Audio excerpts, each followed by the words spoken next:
The Psalms include the prayers of many people coming to God through their anxiety.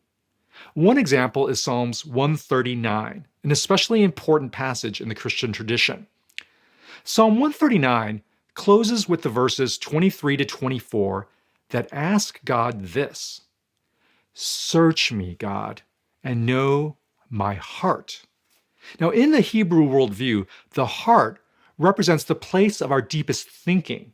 The heart represented thinking because they didn't have a conception of the brain like we do.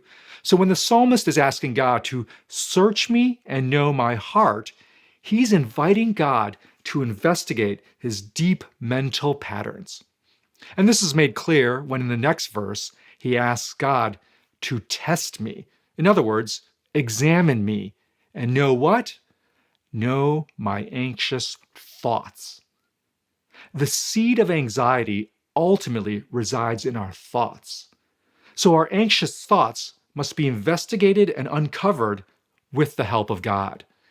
Because that's what the psalmist is praying to God. Get underneath my anxiety. Get at that deep level of my thinking. In that investigation, the psalmist knows it is quite possible that God will uncover some offensive way in me. He's open to the likelihood that there is some flaw in the deepest mental patterns. Why would he open himself to this investigation? Because he trusts that this flaw can be replaced with God's correct way of thinking, such that God will lead me in the way everlasting.